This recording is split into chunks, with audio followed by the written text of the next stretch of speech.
Olá pessoal, esta aula trata do escalonamento em sistemas de tempo real, conteúdo abordado no capítulo 10 do livro. E o objetivo é responder esta pergunta: como escalonar as tarefas em um sistema de tempo real? Nós já vimos que os sistemas de tempo real são organizados em torno do conceito de tarefas. A gente pode implementar a tarefa como função em executivo cíclico, como tratador de interrupção, como threads, né? E cada vez mais a gente encontra sistemas de tempo real baseados em microkernel ou em kernel, onde tarefas são implementadas por threads e é necessário o escalonamento destas tarefas, dessas threads. É importante, então, que o algoritmo de escalonamento usado seja apropriado para sistemas de tempo real. Mesmo que eu tenha um multicore, normalmente a gente vai ter muito mais tarefa do que core, do que processador, e a necessidade de escalonamento permanece. Diferentemente dos sistemas de propósito geral, onde a gente busca uma certa justiça na distribuição dos recursos, uma certa ilusão de paralelismo entre as tarefas e redução de overhead, aqui nos sistemas de tempo real nós estamos especialmente preocupados em cumprir os deadlines.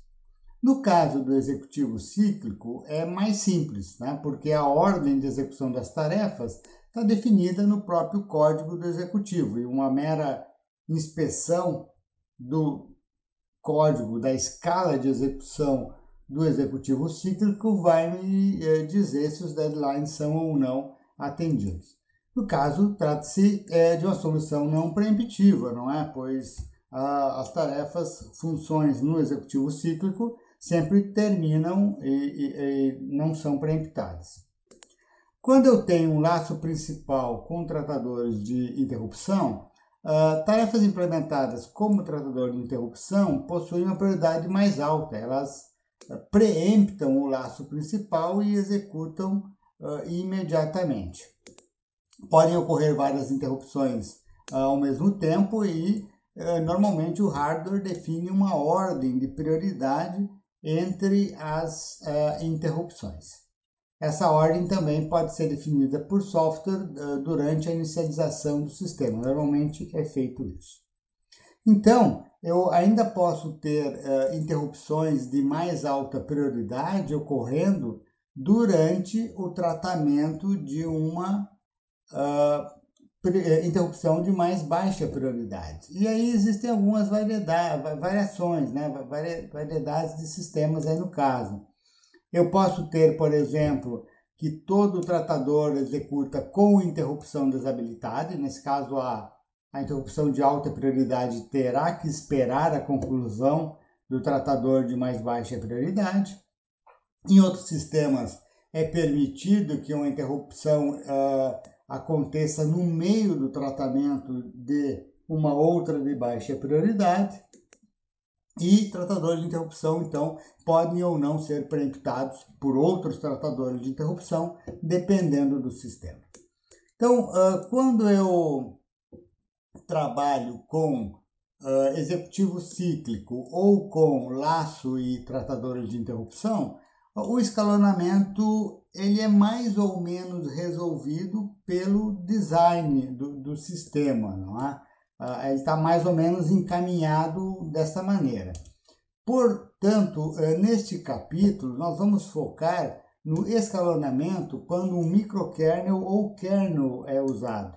Porque neste caso, cabe ao escalonador lá dentro do microkernel ou do kernel decidir que tarefa implementada na forma de uma thread executa em seguida.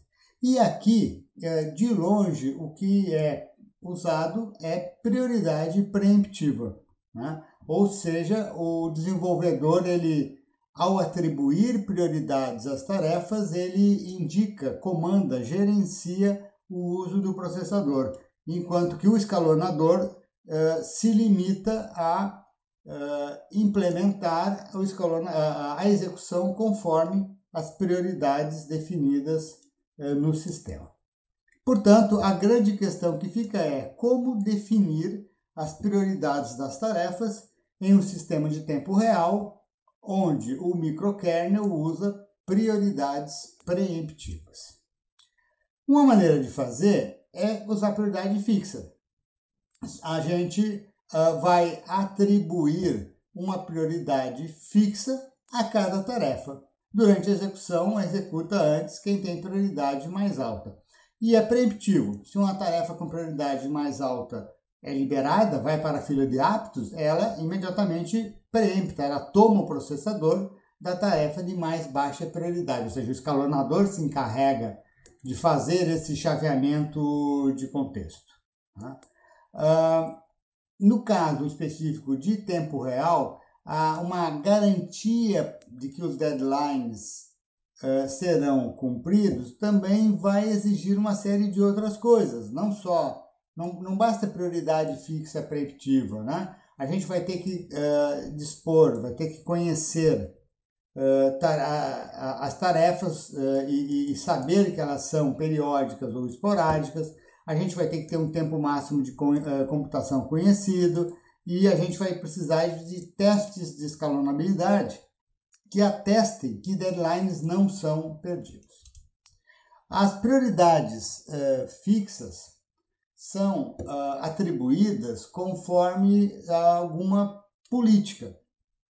As 3 políticas mais usadas são estas daqui, né? Eu uso taxa monotônica quando a prioridade mais alta é da tarefa com período menor. Como o período é fixo, a prioridade é fixa.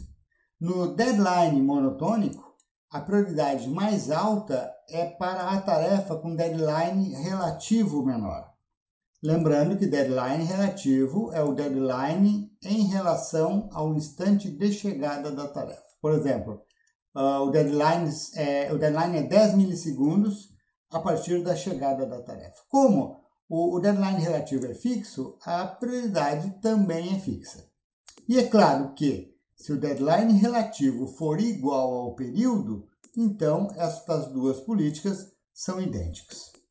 Uma outra forma popular na prática é importância. Eu simplesmente vou dar prioridade mais alta para as tarefas mais importantes ou mais críticas da aplicação, porque eu quero ter certeza que elas são executadas logo. Não são as únicas, mas de longe essas 3 são as mais empregadas.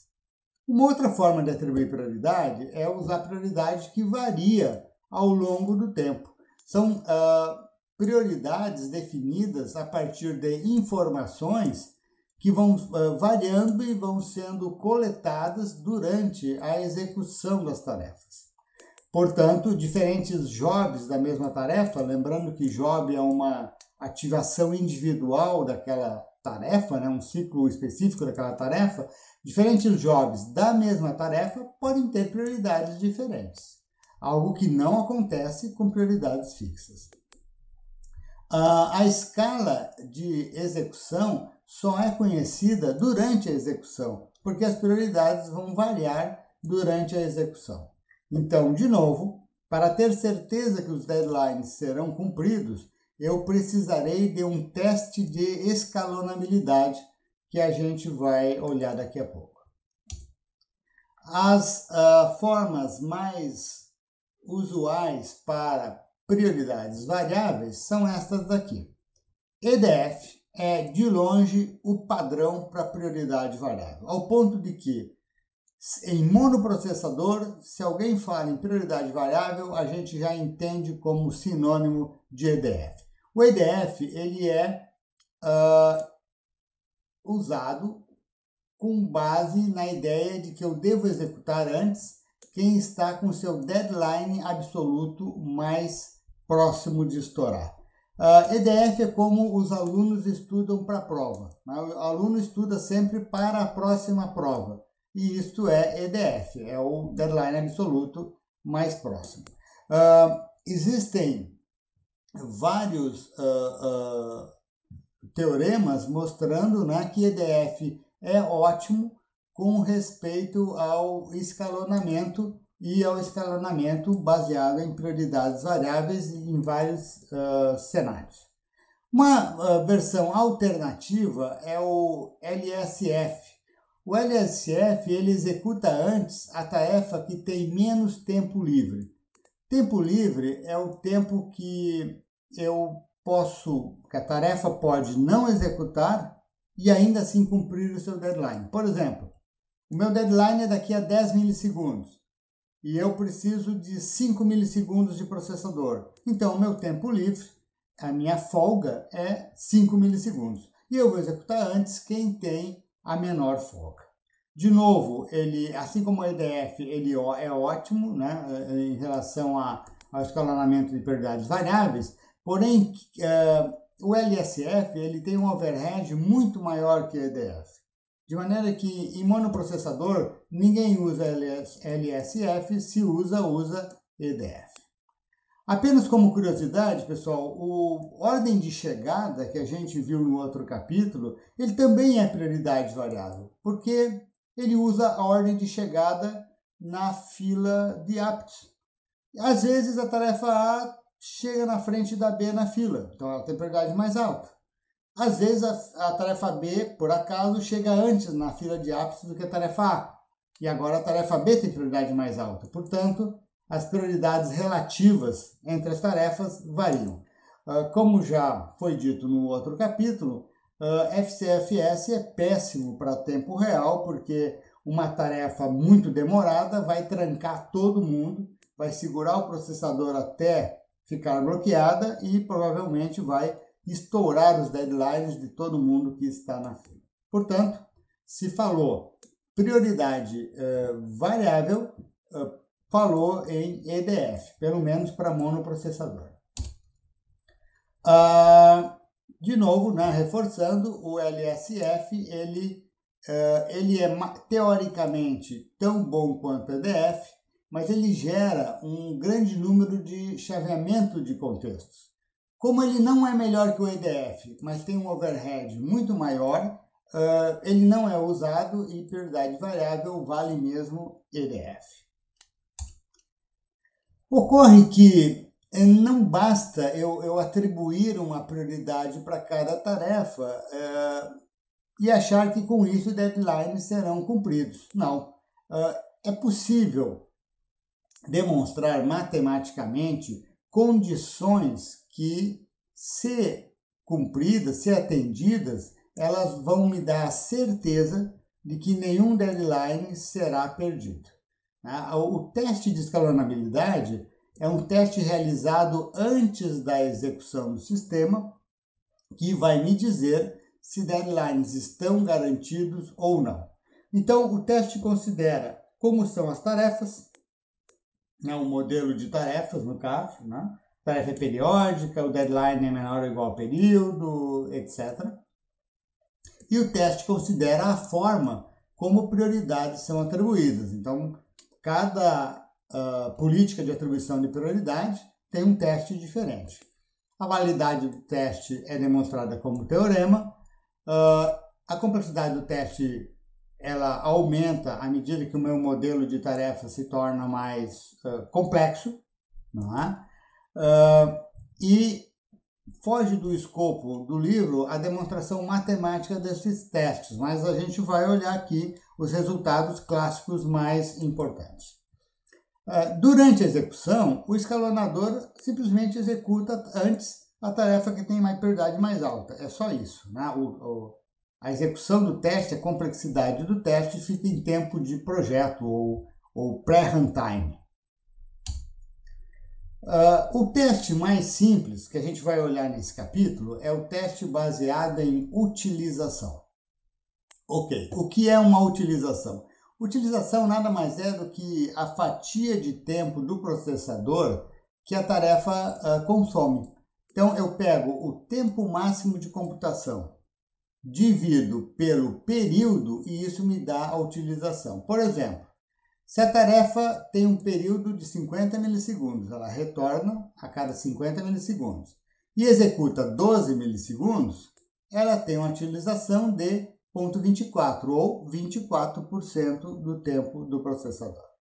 Então, uma tarefa tem a utilização dada pela divisão do tempo de computação máximo, né, no pior caso, pelo seu período. Já a utilização do sistema como um todo é simplesmente o somatório de todas as utilizações. De cara aqui eu já sei que eu não poderei jamais ter um sistema com utilização maior do que 100%, porque é óbvio que aí alguém vai perder a deadline, se as tarefas estão querendo coletivamente usar mais do que 100% do processador. Portanto, dado um modelo de tarefas e dado uma política de atribuição de prioridades, eu consigo calcular um limiar de utilização, uma utilização do sistema máxima, de tal sorte que, se a utilização do processador, definida pelo meu conjunto de tarefas, for menor que o limiar, que o threshold, então jamais um deadline será perdido. De novo, esse limiar normalmente requer algumas páginas de demonstração matemática que a gente vai pular a demonstração, mas o limiar a gente vai dar uma olhada. Para a EDF, um famoso artigo de 1973, Liu e Leyland, eles demonstraram que se eu tenho N tarefas, se o deadline relativo é igual ao período para todas as tarefas são periódicas e as tarefas são independentes, ou seja, não tem mutex, nenhuma tarefa atrapalha ou bloqueia, bloqueia outra tarefa, né? Ao usar EDF, o sistema é escalonável quando a utilização for menor ou igual a 100%. Ou seja, se para cada uma das N tarefas eu calculo a utilização da tarefa C dividido por P, somo as utilizações das N tarefas, calculando assim a utilização do sistema, e a utilização do sistema for menor ou igual a 100%, eu tenho certeza que jamais perderei um deadline. Esse é um modelo simplificado, porque eu não estou considerando aqui tempo para chavear contexto, tempo para rodar tratador de interrupção, né? Todos os overheads foram ignorados. Então é um cálculo aproximado, porém ele é relevante, porque ele me diz que a EDF é muito bom no aspecto de escalonabilidade do sistema. Também existem outras equações para D menor que P e D arbitrário, D qualquer, não é? Mas a mais importante é essa daqui, para D igual a P. Existe uma grande variedade de testes de escalonabilidade quando a gente tenta usar modelos de tarefas mais complexos, tenta fazer testes que não são pessimistas em modelos de tarefas complexos, porém eles requerem um esforço computacional bem maior e mesmo assim não cobrem todos os cenários possíveis. Né? Em EDF, né, as prioridades de todas as tarefas aptas em execução, elas vão aumentando de igual modo com o passar do tempo, na medida em que todos os deadlines absolutos vão ficando cada vez maiores e maiores. Porém, em termos relativos, não é? A tarefa possui uma prioridade variável, porque embora a prioridade venha do deadline absoluto e todos os deadlines absolutos vão aumentando ao longo do tempo, eles não aumentam da mesma maneira, porque cada tarefa vai ter um período diferente. Portanto, a tarefa em si possui uma prioridade variável, porém o job individualmente, né, um job em particular, tem uma prioridade fixa, porque ela é diretamente associada com o deadline absoluto daquele job. O mesmo teste para o taxa monotônica já é diferente. A gente viu antes, né, quanto menor o período, mais alta a prioridade. Esta é a abordagem taxa monotônica. O taxa monotônica ele é ótimo quando as tarefas são periódicas e o deadline é sempre igual ao período, porém ele é ótimo no contexto da prioridade fixa, tá certo? Não existe nada melhor que rate monotonic com prioridade fixa se tarefas são periódicas e deadline é igual ao período.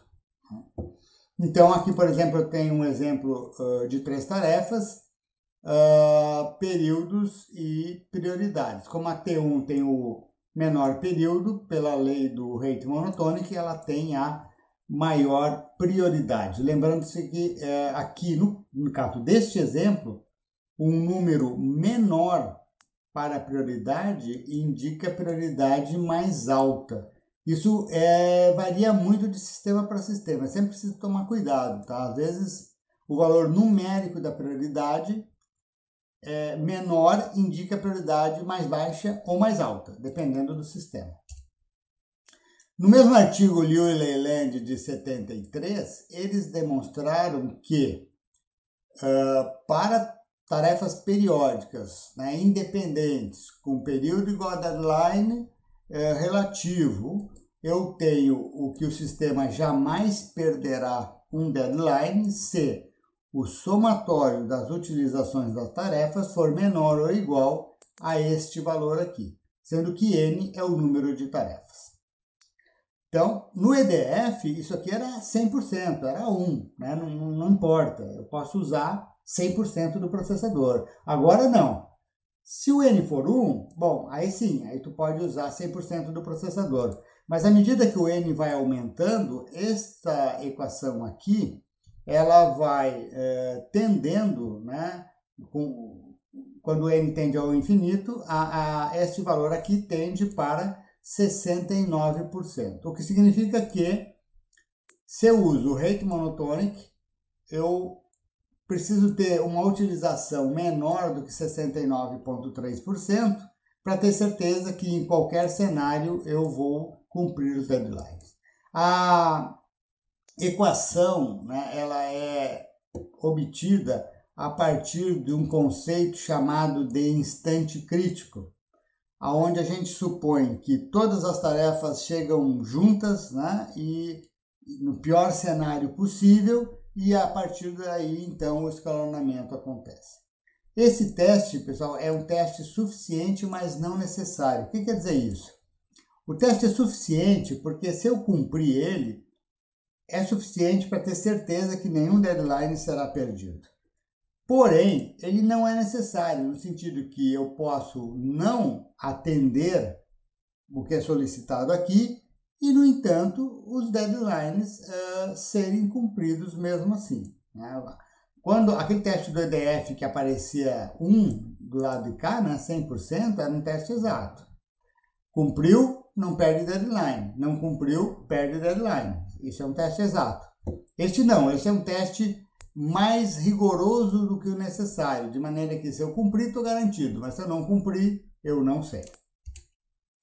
À medida que a gente varia o n, né, como eu falei antes, o n1 ele permite que tu use 100% do processador. À medida que n tende ao infinito, o limiar de utilização tende para 69,3%. Portanto, dependendo do número de tarefas que eu tenho no sistema, o limiar vai variar.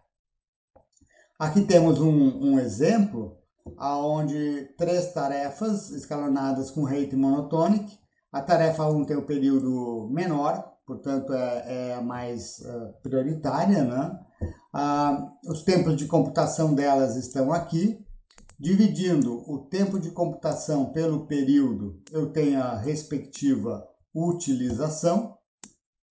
E se eu somo as utilizações das tarefas, eu chego à conclusão que que a utilização do sistema é 0,775, ao passo que, como eu tenho 3 tarefas, o meu limiar é 78%. Olha só, a gente está abaixo do limiar. E isso me dá a tranquilidade de que todos esses deadlines serão cumpridos. Lembrando que o deadline nesse modelo que estamos considerando é igual ao período. Então, o deadline 1 é 16, o deadline 2 é 40, o deadline 3 é 80. E, efetivamente, se eu construir a partir do instante crítico, quando todas as tarefas chegam juntas, que é o pior cenário aqui, eu construo a linha do tempo, eu percebo que sim, realmente nenhuma tarefa jamais perde o deadline nestas condições. Aqui nós temos um outro teste para rate monotonic, onde agora a utilização total é 0,5 mais 0,25 mais 0,25 e nós temos uma utilização total de 1, o que é claramente acima do limiar de 3 tarefas. Porém, se eu construo a linha do tempo, eu percebo que o sistema é escalonável, apesar de não ter passado no meu teste de escalonabilidade. Então, esses dois exemplos servem para ilustrar o fato de que, enquanto aquele limiar do EDF é exato, o limiar do rate monotonic é suficiente, porém não necessário. Eu posso reprovar no teste e ainda assim cumprir todos os deadlines. Existem outros testes mais complexos, ok? Como esse teste aqui de Bini e Butazzi de 2001. Ele é um pouquinho melhor do que o Leyland, mas apresenta propriedades semelhantes e, enfim, em essência não é diferente. Então, resumindo, nós temos testes de escalonabilidade baseados em utilização. Eles não são gerais, eles são para modelos de tarefas bem simples e específicos. Eles não são exatos, pelo menos no caso do rate monotonic não é, mas eles são extremamente rápidos, né? Tudo que eu preciso fazer é o somar para cada tarefa o C da tarefa dividido pelo P da tarefa. E isso é extremamente rápido, né? De qualquer forma, eu sempre posso calcular a utilização do sistema e comparar com 100%, sabendo que se eu precisar de mais do que 100% do processador, bom, aí não tem política de atribuição de prioridades que resolva o meu problema. O capítulo 10 terá 2 vídeos e agora chegamos ao final do primeiro vídeo. Mais detalhes sobre este assunto vocês encontram em meu livro Fundamentos dos Sistemas de Tempo Real. Até mais!